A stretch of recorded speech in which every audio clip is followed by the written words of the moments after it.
Mesdames et messieurs, bonsoir. Ravi de vous retrouver à cette édition du journal autour de l'actualité environnementale sur Planète Terre à Terre TV. Le programme le plus innovant d'éducation environnementale, le Café Environnement, a tenu sa deuxième session en direct de la Grisone sur le site de la COP28.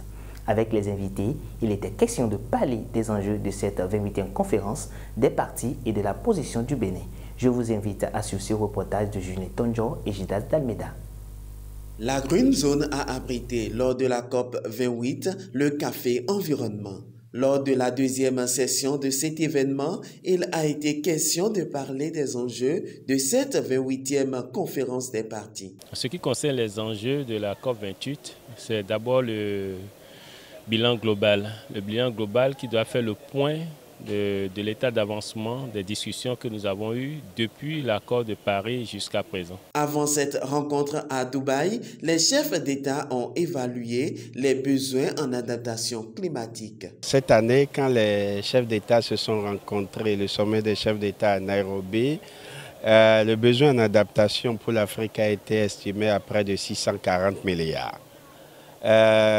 Les promesses qu'on a actuellement, rien que pour les préjudices, je crois qu'on tourne autour de 650 millions. Pour faire face aux effets des changements climatiques, chaque pays doit prendre des initiatives et c'est ce qui se fait au Bénin. Le Bénin s'est très tôt proposé pour être même une solution en ce qui concerne donc l'atténuation, parce que nous avons une loi sur les changements climatiques, une politique nationale de gestion des changements climatiques. Et tout récemment, nous avons une autorité d'enregistrement des projets carbone et les modalités d'enregistrement des projets carbone sont définies. Ce n'est pas seulement d'avoir de grosses structures qui font circuler le flux financier sans qu'au niveau local, on ne sente pas.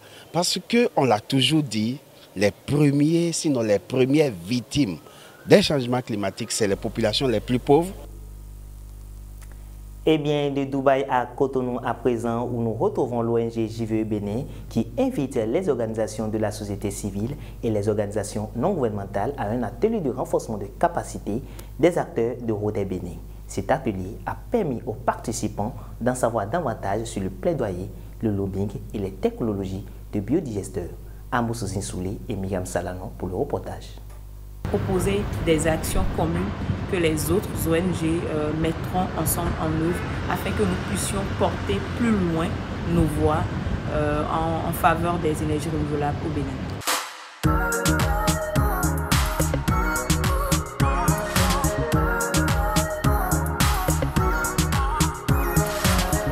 On voit le taux de pénétration de l'énergie renouvelable au Bénin.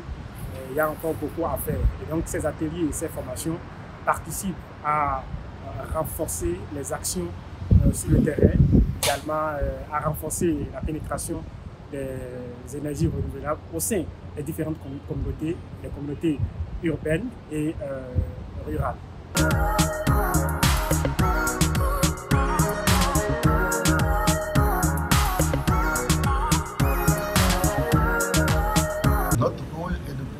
Les énergies renouvelables et de suivre, d'élaborer la politique qui est mise en œuvre par nous dans les énergies renouvelables. Donc, suivre les OSC est notre devoir, leur apporter l'information, les soutenir en matière d'information dans le secteur, c'est notre rôle principal.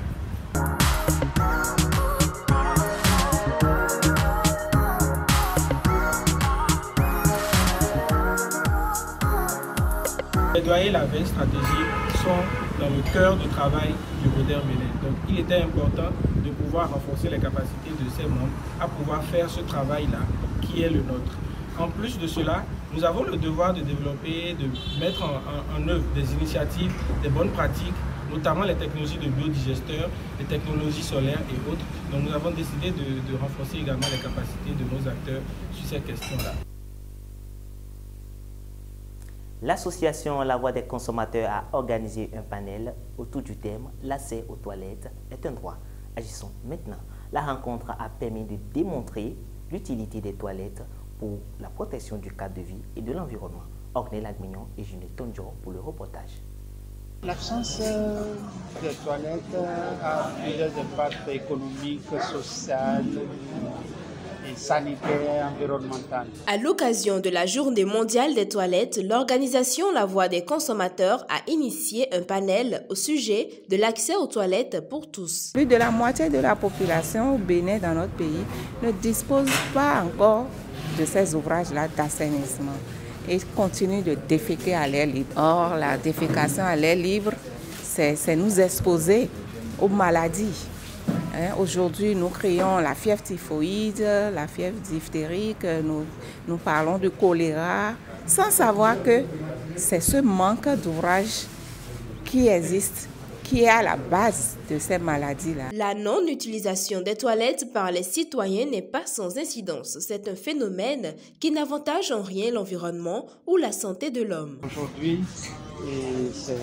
sur le plan économique, je vous l'ai dit tout à l'heure, c'est 52 milliards que le pays perd par manque d'hygiène et d'assainissement. Et en matière de santé, dans le monde, c'est 700 000 enfants de moins de 5 ans qui meurent chaque année parce qu'il n'y a pas d'hygiène, parce qu'il n'y a pas d'assainissement.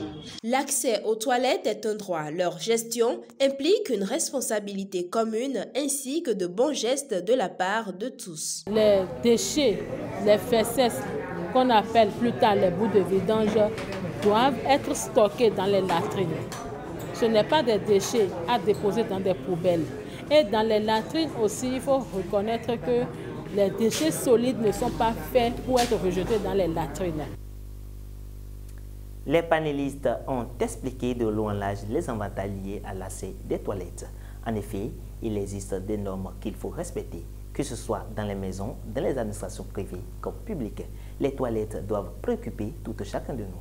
Suivez ici les panélistes qui donnent plus d'explications au micro de Ornella Gagnon. Le manque de toilettes est un mal diffus, mais auquel il y a beaucoup de conséquences sur l'environnement, sur le plan social. Et donc j'invite les détenteurs d'obligations à faire en sorte que les populations puissent construire des latrines et les utiliser. La gestion des toilettes au Bénin, il faut dire que nous sommes en aval du système. Lorsque nous prenons les toilettes déjà, c'est une autre structure qui s'occupe de leur installation.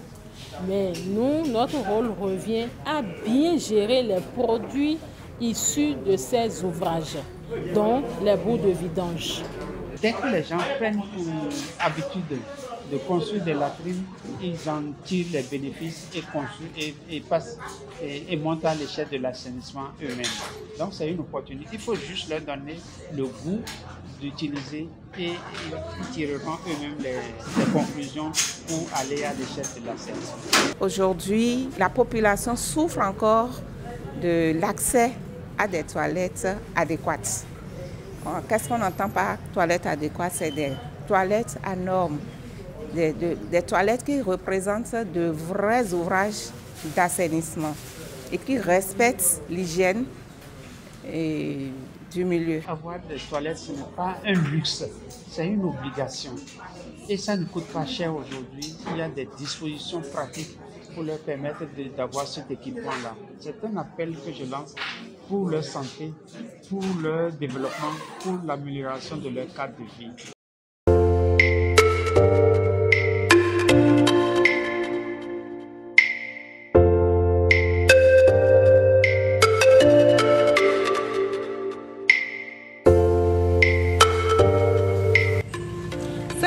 Terre, le bonheur dans la nature. That feels good! Baby!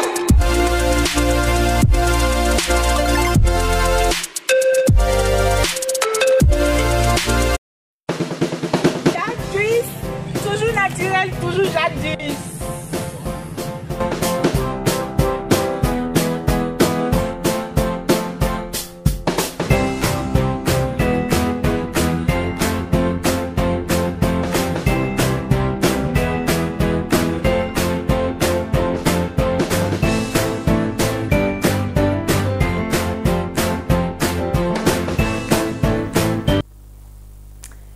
Et c'est sur cette note que s'achève cette édition du journal consacré à l'actualité environnementale sur Planète Terre à Tête TV, aimé, partagez, abonnez-vous et surtout cliquez sur la cloche de notification afin de recevoir l'alerte dès que nous publions un nouveau contenu sur notre chaîne Terre à Terre Bénin sur Facebook, YouTube et TikTok, mais aussi sur le www.planète-terre-tv.bj, notre web TV.